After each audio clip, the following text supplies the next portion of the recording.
cerca de 80% dos pais não sabem o que os filhos acessam na internet. Não tem nem ideia. O que pode ser muito perigoso, já que existem desafios que colocam a vida de muitas crianças em risco e também alguns conteúdos ofensivos que podem aparecer espontaneamente. Fora pedófilos, fora mentiras, fora idades, nomes mentirosos, é tudo muito perigoso. Eu sempre gosto de contar aqui a história da mãe que colocou grade em tudo e quem levou a filha entrou pelo computador, né? Que ela foi aliciada por um homem mais velho e essa família carioca nunca mais viu a menina de 15 anos. Semana passada, todo mundo ficou muito preocupado com o caso mais recente aí da aparição da boneca Momo. Na verdade, a boneca Momo é uma escultura japonesa chamada de Mãe Pássaro e que foi exposta, você tem a imagem dela, pode colocar, essa é uma escultura, pode tirar porque ela é bem feia, assusta, eu fiquei assustada com ela. Ó, se eu assustei, imagine criança, pode ser uma escultura japonesa, tudo bem, é chamada de Mãe Pássaro, mas é meio assustador, não é, não? Imagine isso entrando num desenho, assim, num filminho infantil, inocente. Eu vi e fiquei um pouco assustada. Ela foi exposta, essa escultura de verdade, né, a Momo, essa boneca aí, em Tóquio, em 2016. No ano passado, usaram a imagem já da escultura para assustar pessoas no WhatsApp. E na última semana, uma nova polêmica surgiu. A boneca estaria aparecendo em vídeos do YouTube Kids e pedindo que crianças, né, se mutilassem, porque senão ela viria à noite, assustaria essas crianças. Vai lá, você sabe onde está a tesoura, se corte, enfim. O Google, que é responsável pelo YouTube Kids, desmentiu os boatos, dizendo que a imagem japonesa não apareceu em sua plataforma. Para explicar como os pais podem e devem tomar cuidado ou monitorar o que os filhos estão acessando na internet, eu estou recebendo aqui o professor e doutorando em comunicação e cultura midiática, que é o Leonardo Torres. Olá, boa tarde, professor. Obrigada por ter vindo, viu? Eu que agradeço, Claudete. É um prazer estar aqui hoje, falando principalmente sobre um assunto tão relevante quanto é o consumo de internet pelas crianças e por nós também, né? Por que não? Também, e a criança cada vez mais novinha, né? Já tem acesso. Aliás, eu acho que elas já nascem sabendo lidar com aquilo, né? Que com um aninho já estão com o dedinho, já sabe que é com o dedinho para baixo, para cima, procurando. E muitos acessam e até surpreendem os pais, muito pequenos ainda, e já descobriram o que gostam na internet. É uma nova geração, é uma geração que já conhece os aparelhos eletrônicos, mas a gente também tem que tomar cuidado com a atitude do pai, quando ele está um pouco sem paciência para cuidar do filho, dele dar esse aparelho eletrônico para a criança e ela, digamos, ficar utilizando demais esse aparelho. Hoje a gente tem estudos que demonstram que o usuário global, o usuário normal, fica cerca de 9 horas utilizando a internet diariamente. É quase o dia inteiro, né? Porque um terço do dia praticamente usando. Considerando que você deve dormir uma parte do tempo, mas isso que quem usa muito mexe tanto com o cérebro e aquela luz que também atrapalha um pouco. Aliás, ontem nós levantamos esse assunto aqui com um oftalmologista no programa que falava sobre o perigo da miopia para quem utiliza muito, né, esses aparelhos eletrônicos.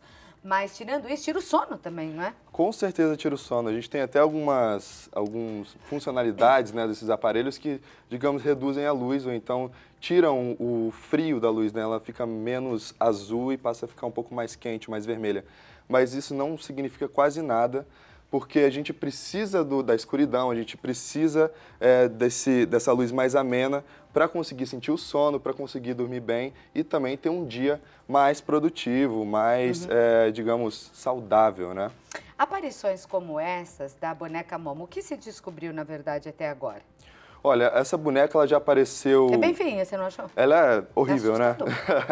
Ela já apareceu, na verdade, essa é a segunda vez que ela aparece, mas o fenômeno que ela está ali inserida não é só da boneca. A gente teve também o desafio da baleia azul, Sim, que levou crianças a cometerem suicídios, entendeu? Então... Comprovadamente, professor? Comprovadamente. A gente veio junto com um outro seriado, né, que é As 13 Razões, né, do porquê, sobre suicídio também, mas de qualquer forma ele ajudou, ela auxiliou, sugeriu, né, que esse desafio levasse a mutilações, a suicídios e por aí vai.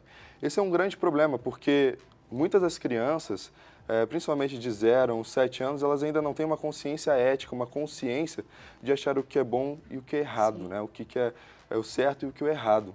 E aí o que acontece? Ela acaba sendo sujeita muito mais do que o adulto a ações como essas que são influenciadoras, né, na mente delas. E havia ameaça, né? Olha, à noite, se sumiu a figura do bicho-papão, agora o bicho-papão aparece, bota a cara e a cara não é nada bonita, como vocês viram, e ainda ameaça, venho te pegar à noite. Quer dizer, piorou, né? O homem do saco, essas coisas todas, bobagens que se fala para criança, ainda acabou piorando um pouco, né?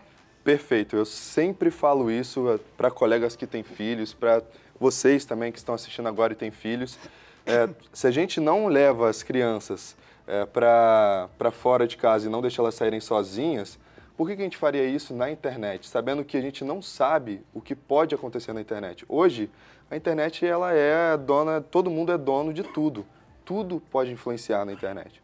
Então, a gente falou de YouTube aqui, mas a gente não sabe 100% se realmente alguém não praticou uma má-fé e colocou, por exemplo, essa imagem da Momo nos vídeos, né? Sim, porque aconteceu até também, parece que no blog, né, de youtuber conhecido, Sim. Já invadiu o WhatsApp. Perfeito, é isso mesmo, assim. Então a gente não tem um controle, assim como passa num crivo ético, a televisão, os jornais e por aí vai. A internet, todo mundo consegue emitir e receber ao mesmo tempo, né? Então isso significa que alguém que está querendo praticar má-fé, que foi um caso, infelizmente, é o caso de Suzano, eles conseguiram planejar todo o Muito massacre triste. de Suzano utilizando as informações da internet, né? Uhum.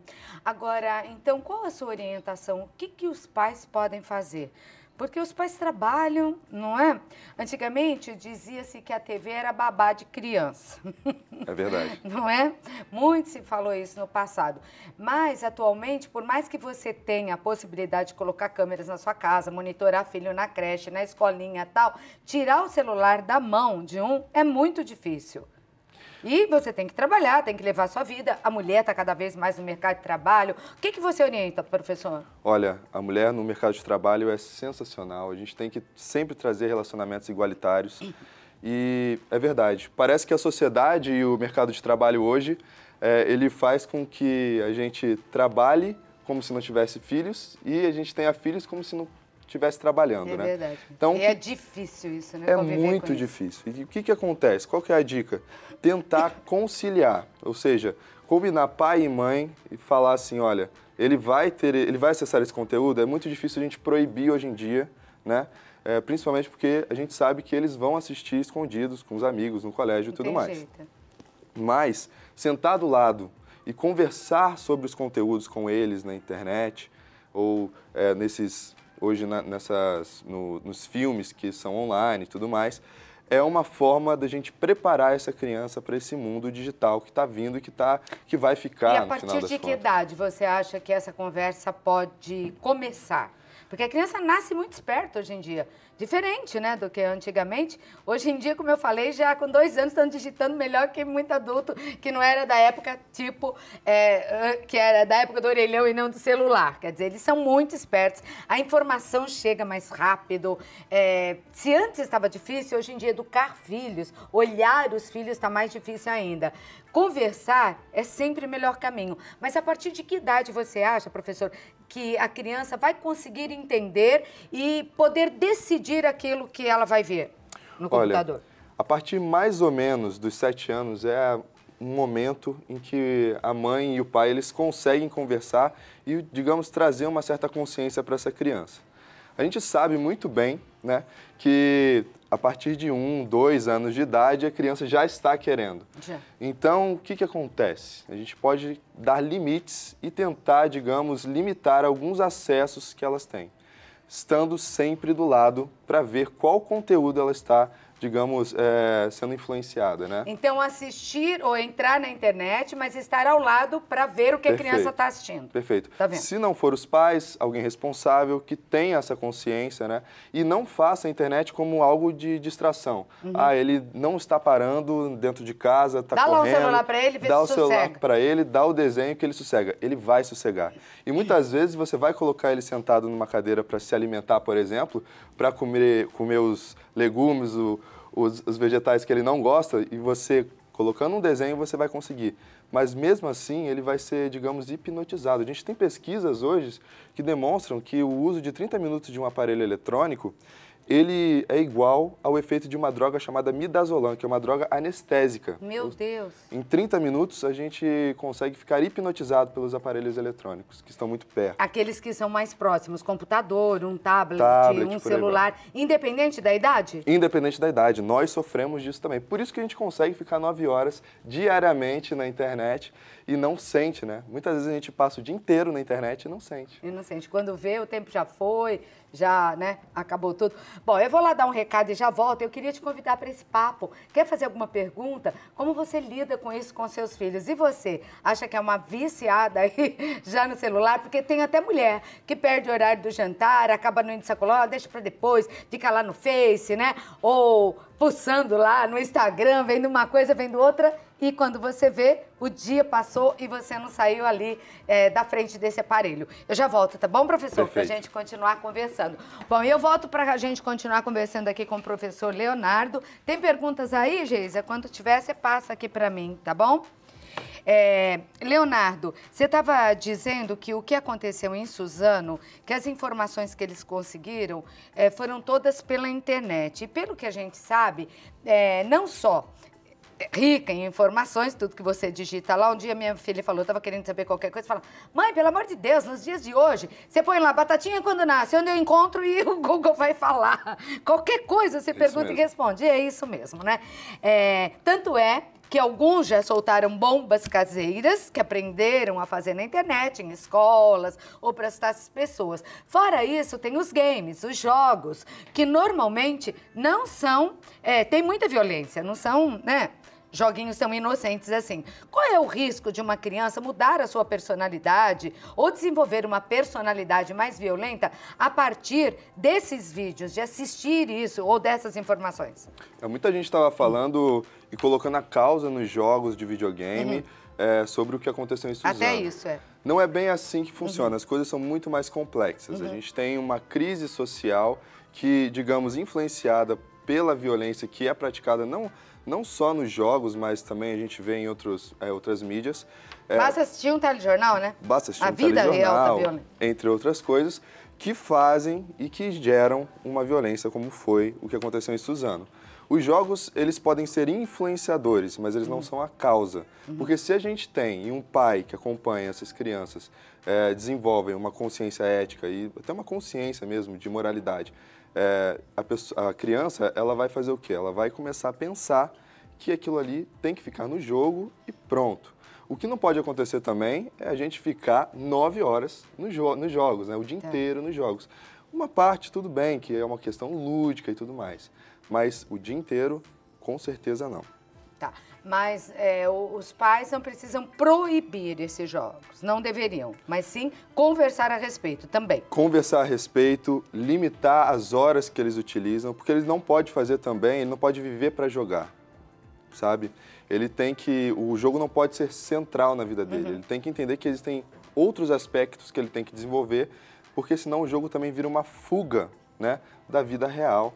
E isso a gente vê que tem até a nomofobia, né, que é uma espécie de fobia hoje, que falam que esses viciados em jogos eles têm que ir para até clínicas de reabilitação para conseguir, digamos, parar com esse vício, né? Porque não deixa de ser um vício. Não deixa de ser um vício. Agora, o interessante, gente, é que assim como ontem, na área oftalmológica, nós conversamos aqui, já conversamos com outros médicos que estão preocupados com a falta de sol nos adolescentes e nas crianças que ou estão nas salas de aula e quando não estão dentro dos seus quartos, trancados, com o celular na mão. Ninguém mais brinca, não tem mais brincadeira de rua ou, sei lá, no prédio. Dificilmente você vê hoje crianças brincando lá no playground, vazios, porque estão cada um no seu quarto, quer dizer, mais sozinhos e sem sol. E isso está trazendo problemas físicos para essas crianças. Claudete, o que você está falando é uma realidade assim e é cotidiana, é recorrente. A maioria das crianças, elas estão assim. Para você ter uma ideia, no Japão a gente tem um fenômeno chamado hikikomores, que são crianças e adolescentes que não querem mais sair do quarto, nem se relacionar dentro de casa com os pais. Isso significa que o pai tem que levar, por exemplo, a comida na porta e ele pega depois, para você ter uma noção. E o que acontece? Acontece um detrimento na interação social, na interação pessoa com pessoa. As crianças têm estudos também que demonstram que elas não estão conseguindo mais reconhecer as emoções transmitidas pela face do outro. Meu Deus, é mais sério do que se pensa. Isso significa que a felicidade que a gente transmite para o outro, a tristeza que a gente transmite para o outro, com um sorriso, ele já não consegue mais reconhecer. Só por meio de emoticons. Agora, olha, o que me assusta, professor, é que nós estamos no começo. Imagine isso daqui a 20 anos, 30 anos, o que representará. Tem perguntas para você, a Lucimara. Opa, fazia tempo. Vamos lá, minha equipe. Boa tarde, Santa Receita. Boa tarde. Daí, boa tarde geral para você, Lucimara. Meu nome é Lucimara, eu sou de Bragança, tenho um filho de 17 anos. E o tempo que ele está dentro de casa, ele está no celular. Toda vez que pedimos para ele dar um tempo, ele se irrita. Como agir nesse idade? Obrigada. Eu sei, Lucimara, que você está falando, porque adolescente, ai, meu pai, é difícil. Eu imagino mesmo. Você tem filhos pequenos? Não tenho filhos pequenos. E ainda vai chegar lá, passar por todas as fases, né, gente? Um dia eu vou chegar, vou aprender muito mais ainda com isso, né? Mas assim, a questão é dar limite. A gente também não dá pra gente ser pai bonzinho o tempo inteiro. A gente vai ter que colocar esses limites, a gente vai ter que conversar sério. Por mais irritado que o adolescente fique. Deixa ficar irritado, né? No final das contas é isso. Porque você está pensando digamos, num longo prazo da saúde dele e do desenvolvimento desse adolescente. 17 anos ainda é um desenvolvimento que ele vai ter que passar por uma interação social, ele ainda vai ser inserido no mercado de trabalho, então ele ainda tem um processo de adaptação que, se ele só fizer isso, digamos, com a internet, com as redes sociais, ele não vai conseguir fazer ter um desenvolvimento com uma qualidade boa. Entendeu? Porque, olha, Leonardo, a gente estava falando da criança e você dizia de sentar ao lado, ver o que a criança está acessando e tal. No caso de 17 anos, ou até antes, bem antes hoje em dia, eles entram no quarto, passam a chave, estão quase que nem os japoneses. Comida, deixa aí na porta que depois eu pego. Porque entrar é difícil. Então, com 17 anos, você já não consegue chegar perto, a primeira coisa é isso. Chegou perto, tchau. Ninguém vê o que estava fazendo. Fica mais difícil monitorar, né? Muito. E fala ainda que a privacidade é dele e tudo mais, né? É necessário esse monitoramento e é muito necessário que o pai realmente coloque limites. Não importa, chama para uma conversa? Não importa a idade. Chama para conversa, não importa a idade. E limita. Não tem como, né? Lucimara, o que você vai ter que fazer é só uma conversa séria e tentar fazer com que ele cada vez use menos e interaja mais com a família e com seus amigos, né? No final, ele vai conseguir entender que existe esse tempo de uso da internet e também o tempo de interação. E até agradecer, no final das contas. O filho dela deve estar querendo me matar agora, mas agradecer, no final das contas, esse equilíbrio que a gente tem, né? E é tão bom, né? Tem outras coisas tão gostosas para se fazer. A Graciana pergunta se o uso exagerado de internet pode levar à depressão, que já foi apontada como mal do século. As pessoas estão mais sozinhas desde a mais tenra idade, né? Isso pode levar à angústia, a uma tristeza profunda, síndrome do pânico, ou até à depressão? Olha, todas essas doenças psicopatológicas, quanto a ansiedade, a depressão, a síndrome do pânico, elas estão relacionadas como a gente está vivendo no mundo hoje. E a gente está vivendo pautado também pela internet. Então, se a gente vive o tempo todo isolado, que é uma coisa que a internet, digamos, ela não era para fazer isso, ela era para conectar a gente. Quero conectar com a minha mãe no Japão. Era para ligar, né? Ligar, mas o que aconteceu? Ela acabou que começou a separar. A gente não conhece mais os nossos vizinhos, a gente não fala mais direito com os nossos familiares, com as pessoas da nossa casa. Ninguém visita mais ninguém. E acaba que os nossos vínculos vão se enfraquecendo. E aí, quando os vínculos se enfraquecem, a gente começa a perceber que a gente está sozinho, no meio de digamos, de uma sociedade que está esquizofrênica, ou seja, ela está corrida, e a gente não tem tempo para quase mais nada, né? Isso significa que a gente vai ter ansiedade, sim, ela é influenciada pela internet, a depressão é uma coisa e o pânico também.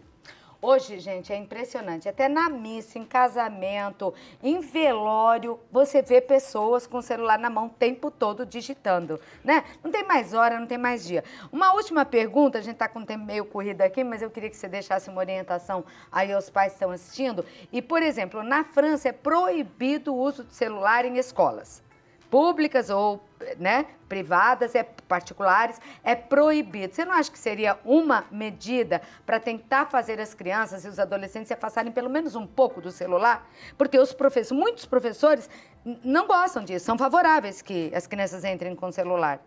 Mas não é hora de discutir isso? Perfeito, é uma hora de discutir e também é a hora da gente ver como é que está a nossa relação com os aparelhos, né? Porque parece que não é a gente que tem eles, parece que são eles que nos têm, no final das contas. E quero perguntar até para o telespectador aqui, até para a Lucimara, quem de nós aqui desliga o celular à noite ou fica longe do celular por um tempo, para poder até desintoxicar, né, do celular? Eu consigo, ninguém acredita. A primeira coisa que eu chego em casa, eu desligo e deixo lá. Tem que ser. Porque mas senão... eu nasci antes do celular, acho que é mais fácil para mim. É muito mais fácil. Nasci bem antes. Essa geração nova, ela vive com isso, né? E isso é um grande problema, né? No final das contas. Mas era o que a gente tinha que fazer, né? Não ficar tão escravo. Desligar um pouquinho. Esse é a grande dica, no final das contas. E ir curtir com os amigos, com os familiares. O Leonardo, eu nem sei, ele é professor, um estudioso, mas ele é muito novinho. Agora, eu posso garantir, dá para viver sem celular. Eu vivi. Um monte de gente viveu aqui sem celular. Aliás, até sem telefone já se viveu. Para um plano de expansão demorava 24 meses para você conseguir um telefone fixo, que hoje em dia desapareceu, né? Nem existe. Não tem mais ninguém, não tem mais aquela coisa, a avó liga para tua casa, você liga para casa da tia, que nada. Fala lá no celular e olhe lá, não é? É verdade. Então, Leonardo, eu gostei muito de conversar com você. Você dá palestras, eu queria saber como são essas palestras. As minhas palestras, elas falam principalmente sobre essa questão das redes sociais, o uso da internet e também sobre como que a gente está perdendo a empatia por meio dessas redes sociais, por meio dessa interação. Não só a empatia, mas também como as nossas emoções estão sendo afetadas. Chamando atenção para isso, né? É isso mesmo. Leonardo, super obrigada por ter vindo. Ele é professor, doutorando em comunicação. E eu vou deixar aqui os contatos para essas palestras que ele faz por todo o Brasil. Bom, vamos para as redes sociais, que agora é o mais importante sempre, né? Tem que ter. Irônico. Facebook, é irônico. Facebook? Facebook é Leonardo Torres Professor. Se você entrar lá, você já vai achar. Tá. Ou o site leonardotorrespalestras.com. Você é de São Paulo? Sou do Rio, na verdade, mas moro 3 anos em São Paulo. Em São Paulo. Então, é só entrar em contato, ou, melhor, isso eu aprendi. Lembra da história de batatinha quando nasce qualquer coisa, né? Tudo que você quiser é isso. Clica lá no Google, Leonardo Torres, você vai achar. Resolveu. Obrigada, Leonardo, Muito por obrigado, ter vindo. Viu? Um grande abraço a você, viu? Tchau, tchau. Muito obrigada, Prazer. até a próxima. Foi um prazer te conhecer.